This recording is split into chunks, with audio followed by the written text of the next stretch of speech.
Welcome to the North State Breakdown with Benjamin Nguyen. Today we will discuss two important topics: Kevin Crye and the SCOE funding for the Community Connect Program, and Shasta County's opposition to a law aimed at reducing voter intimidation, AB 2642. First, let's talk about Kevin Crye's position regarding the Shasta County Office of Education, SCOE, and its funding for the Community Connect program. Community Connect is an essential service that helps families in need by connecting them to the right resources, including mental health services, educational support, and much more. The program operates under a no wrong doors policy, meaning no matter where you come from in the community, you can find help. The program's goal is to ensure that families, especially children, get the support they need to thrive. The data shows that this program has made a real difference in our community. Families have reported positive outcomes, including improvements in mental health, behavioral support, and overall well-being.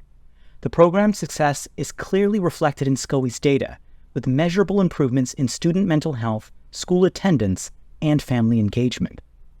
Despite this, Kevin Crye has recently expressed opposition to continuing funding for the program.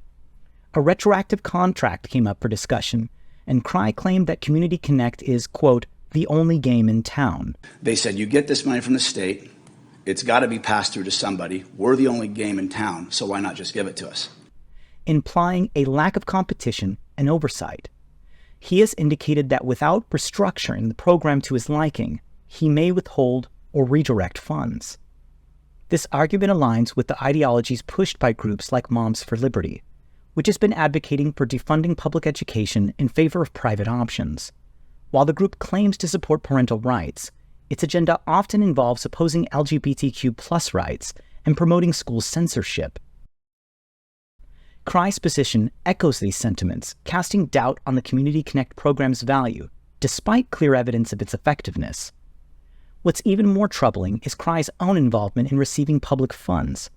His company, Ninja Coalition, has been awarded over $300,000 through the Expanded Learning Opportunities Program, facilitated by the California Department of Education. Ninja Coalition provides physical activity and wellness programs for children, which is certainly beneficial to the community, but there's little oversight into how these funds are used, especially compared to the scrutiny Crye is applying to Community Connect. Crye's criticism of Community Connect for being, quote, the only game in town, and lacking oversight rings hollow when his own programs receive public funds with far less scrutiny. The question becomes, is Crye's opposition to the program genuinely about improving services for the community, or is there a deeper political or personal motive at play? Let's shift to AB 2642, which the board majority, Kevin Crye, Chris Kellstrom, and Patrick Jones, voted to send a letter to the state in opposition. AB 2642 is a California state law designed to prevent voter intimidation by prohibiting the carrying of firearms within a certain distance of polling places, ballot drop boxes, and election offices on Election Day or during early voting. This law aims to ensure voters can cast their ballots free from fear or coercion, reinforcing existing protections for election security and public safety. It clarifies and strengthens the current laws to reduce risk of voter suppression, particularly in politically charged environments where the presence of firearms could intimidate voters or election workers. While this law primarily reinforces existing protections, Patrick Jones and Kevin Crye have framed it as an infringement on constitutional rights, particularly the First and Second Amendments. During the Board of Supervisors meeting on September 24th, Jones and Crye voiced their opposition, arguing that AB 2642 is unnecessary and unconstitutional. However, Supervisor Mary Rickert provided a different perspective. She stated that her decision not to support the opposition letter was rooted in her concern for the safety of election workers. We need to protect our staff, and I think this is an extremely volatile election cycle. People are on edge.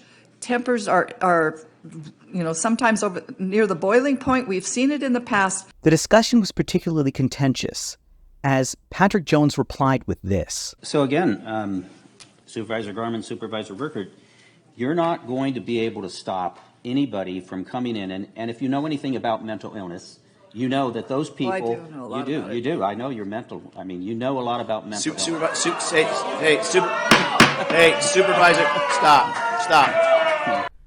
Rickard emphasized that supporting the letter would send a message to these workers that their concerns about safety don't matter. She reiterated that these workers, who have faced increasing threats and harassment since 2020, deserve protection and recognition. Recently, Johanna Franciscat, Assistant County Clerk and Registrar of Voters, brought attention to the broader issue during an interview with News 21's Fractured America series. Before 2018, it was a lot of fun. The process was fun. We really enjoyed seeing people. Election day was a great day. Now we're getting anxious already. It's harder to look forward to the day-to-day work. We went from being heroes to villains. She explained that election workers, once hailed as democracy's heroes, are now being treated as villains, thanks to the spread of election misinformation. This shift in public perception has led to many workers leaving their posts, creating staffing shortages and serious safety concerns during elections.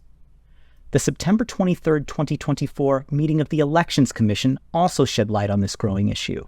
The majority of those in attendance were members of the unofficial Elections Task Force, a group led by individuals like Patty Plum and Laura Hobbs, which claims to oversee election integrity but lacks any official county recognition.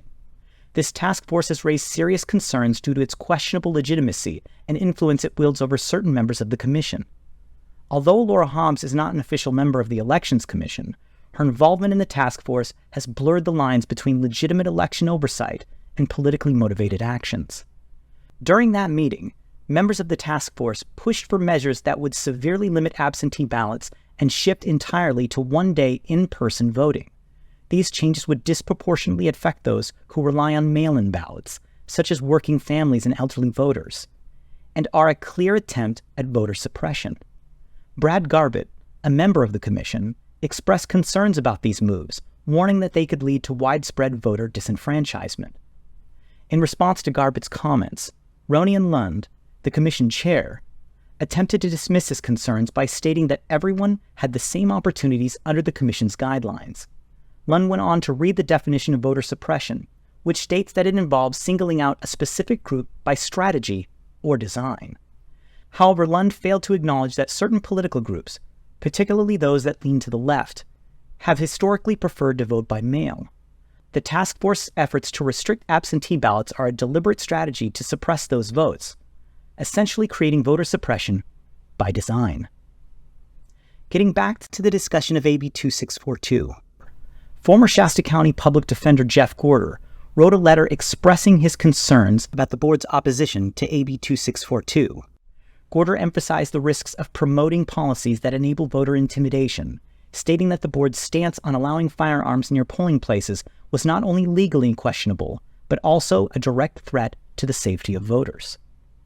Previously this year, Chief Deputy Attorney General Venus D. Johnson had written a letter regarding the January 23, 2024 County Board of Supervisors resolution, which authorized the carrying of concealed weapons on county property, and was quite critical.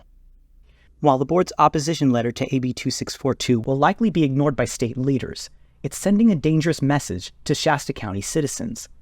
The actions and rhetoric by the board's majority raise serious concerns about the future of voting rights and election safety in our community. And that's the breakdown.